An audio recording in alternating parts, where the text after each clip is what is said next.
Good afternoon, everyone. It's Saturday, November 2nd, and today I wanted to make another video on fig trees. As you can see, my fig trees are nowhere near dormancy yet. I live on the southeastern coast of North Carolina, and we still have a little bit of growing season left. But at this time last week, I posted a video on pruning fig trees that is geared towards northern growers.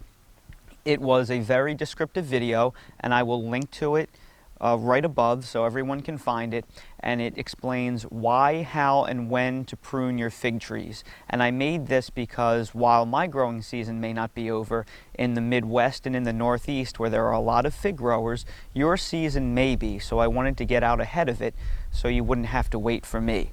If you find this video helpful, please hit that like button. If you haven't already subscribed to the channel, please consider subscribing. I'm also testing out a new microphone today, so if you think the audio is good or bad or anything in between, please let me know in the comments section below. I'd really appreciate your feedback.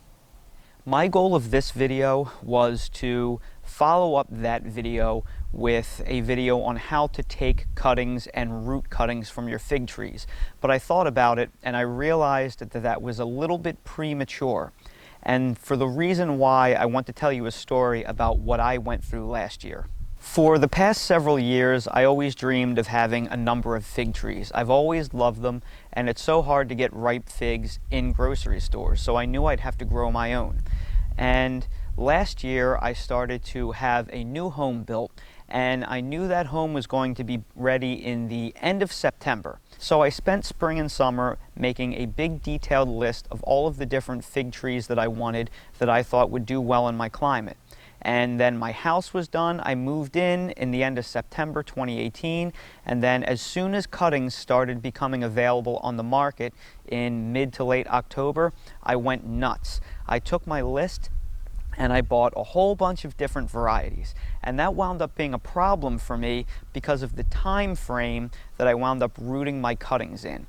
What happened was I received my cuttings in the very beginning of November. I started rooting them in November. It takes about 1 month for a cutting to begin rooting, about another month for the root ball to really grow and be a pretty healthy root ball, and then about another month for the cutting to bud out and have nice leafy green growth. So by the end of November, I had all these rooted cuttings. By the end of December, I had big roots on all of my cuttings. By January, I had these leafed out, beautiful cuttings that already needed to be up potted. So what happened was, by the time the end of February rolled around, I had all of these cuttings in these large 6-inch flower pots that were fully leafed out, that were a foot tall, and I had to carry them inside and outside every single day. And I had been doing that for months at that point, and it was getting really exhausting. Not to mention every single day I was also bringing out my tomato seedlings, my pepper seedlings, my container citrus, and all the other things that I was growing. And it became a giant pain in the neck, and by the time the end of February rolled around, I was sick and tired of doing it. Now, my climate does not stop frosting until about the end of March. So I had to keep lugging these big trees out every single day, all the way until the end of March. So when you factor in all of November, December, January, February, and most of March, I was carrying these cuttings inside and outside for 4.5 months. And it just got really annoying. Now, mind you, I'm also in a southern climate up against the ocean where it's really mild. So I was able to bring my cuttings outside every single day because even in the middle of January, we get to the mid-50s here. So I was able to expose them to natural sunlight every single day. And I only had to carry these outside until the end of March. And then I was able to plant them permanently. For you guys in the Northeast, if you get really excited and you prune your fig trees and start ordering cuttings in the beginning of October or the middle of October when they first become available, you're going to have a mess on your hands because you may have to carry these in and outside until the middle or end of April or maybe even May, depending on your climate. You could be messing with these cuttings for the next 6 months, and it will drive you absolutely crazy.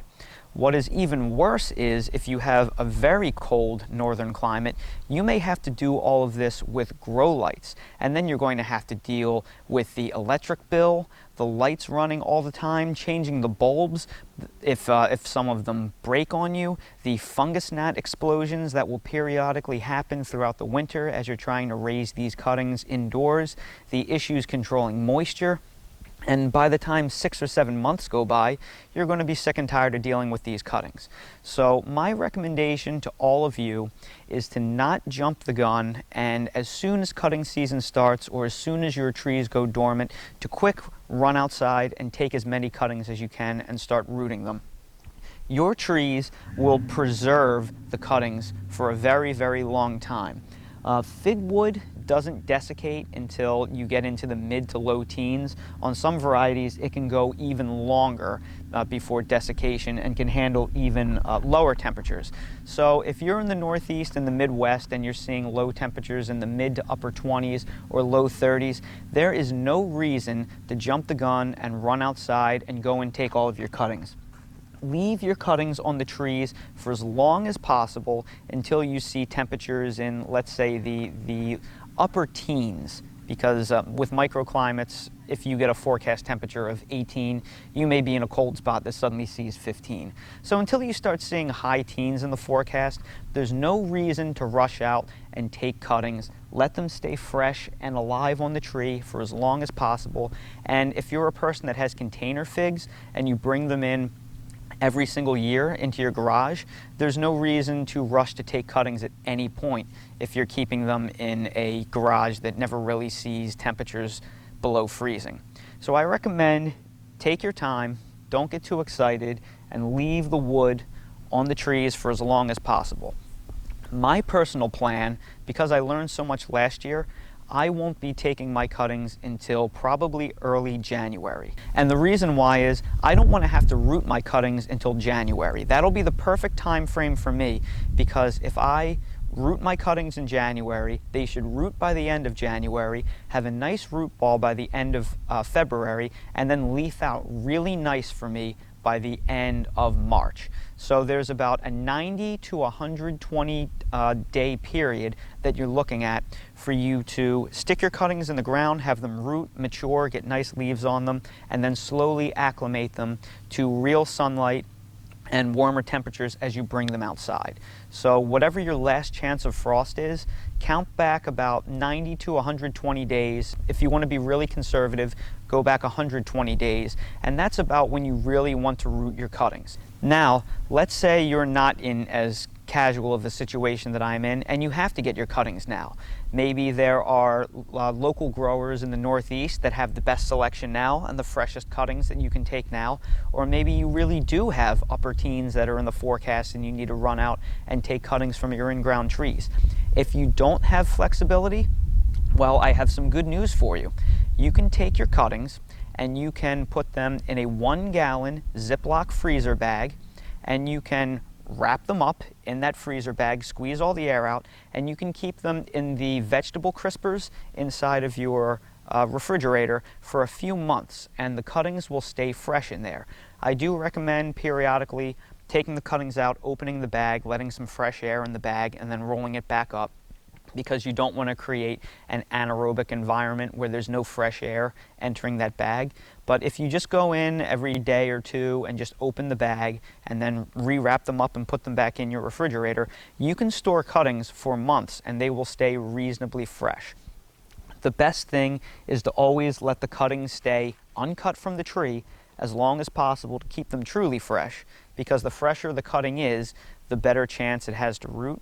But if you can't wait and you have to get your cuttings now, you can keep them in your fridge for a month or two and then wait until early January rolls around and start rooting your cuttings then, so you won't have to deal with the fig shuffle for the next 6 months until the growing season begins again. Now, for all of you out there that have never done this procedure before, this right here is my Smith tree. It was a very, very vigorous grower for me. It was one of the most vigorous trees I grew all year. So what I'm going to do is I'm going to use this as a sacrificial lamb for taking a cutting from. This tree is not dormant, so this is not something you want to do, but this will be a great example of a tree or I can sacrifice one piece of wood, and you'll be able to see exactly why you're not supposed to take your cuttings until the tree is absolutely 100% dormant. Okay, so here we have the tree, and then right here I have a 1-gallon Walmart freezer bag, which is just equivalent to a 1-gallon Ziploc bag. So what I'm going to do is I'm going to come down to the bottom of the tree, and I'm going to take a clean pair of pruning shears, and I'm going to take this cutting off right here. So what will normally happen is if your tree is actively growing, the place where you cut your fig tree will ooze sap. And I was expecting the sappy latex to come out of there. I may be really lucky because this was one of my earliest trees, and because it was so early, it's been out of fruit for quite a while. So maybe it's not going to ooze on me. But if this tree was still actively growing and full of fruit, you would probably see it bleeding latex. And that's generally why we do not want to prune our fig trees until full dormancy. So down here you can see my Ziploc bag. This is what the cutting looks like in relationship to the Ziploc bag. So this one will easily be a cutting that we can get multiple cuttings from. So what we want to do is we want to get multiple nodes on each cutting. So each one of these bumps is a different node. There's one, there we go, there's a little bit of latex bleeding all over my finger. This is very caustic, so you don't want to touch it. So there's one node at the bottom, 2, 3, 4, 5, 6, 7, 8, 9, 10. So what I'm going to do is I'm going to make an angled cut right here, and that's going to basically break the cutting in half. And you're going to see more latex that's going to start bleeding all over. And you'll be able to see it all over my finger. That's very caustic and can burn your skin pretty significantly. So I have to go inside and wash my hands really quickly. All right, now that I've cleaned myself up a little bit, you'll see here are my 2 cuttings. I'm also going to nip this off above the bud. And generally what you'd like to do with fig cuttings, you'd like to take them inside and scrub them, because there could be pests that overwinter inside of the buds, especially pests like the little mites that carry fig mosaic virus. So it's a good thing to either bring them inside, spray them down with hydrogen peroxide, or a very, very diluted bleach solution.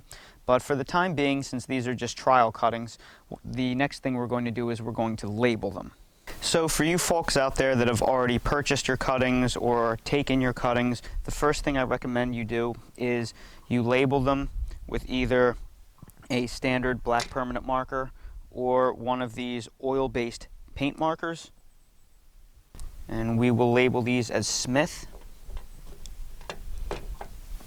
And once both cuttings are labeled, we will simply label the bag with a standard permanent marker. So we'll put the date of 11/2. We'll call these fig cuttings.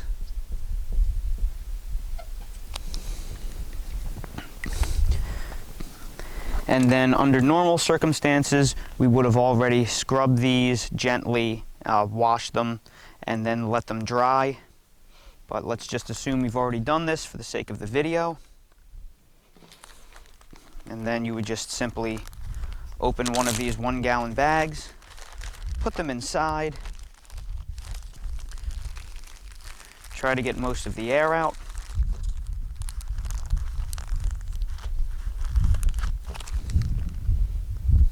And then just place them inside your vegetable drawer until you want to use them.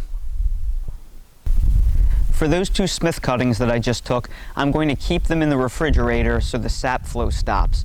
And because it's so cold in the refrigerator, the cuttings themselves will kind of go a little bit dormant inside the humidity drawer. So I will use those 2 cuttings in the near future to show you guys a rooting video so I can get a little bit ahead of the season for those of you in shorter climates. And as I mentioned before, I'm not going to be doing any pruning on my trees until the end of December or the beginning of January, because I want to wait until January to really start rooting my cuttings, and I want to keep them as fresh as possible so I don't have to deal with the hassle of bringing the rooted cuttings inside and outside and shuffling them around for months on end. If you do, you may get garden fatigue before the growing season even starts. And learn from my lesson. Try not to kill yourself during the winter so you're really excited for the actual spring growing season and not tired of dealing with these fig cuttings before the season even starts. Everyone, thank you so much for watching this video. If you haven't already, please subscribe to the channel for future updates and more videos like these. If you're interested in any of the things that I use in my garden, everything I use is in the video description and also in my Amazon storefront main page, which is linked in the video description. Thank you all so much for watching. I really appreciate your viewership, and I hope to see each and every one of you on the next one.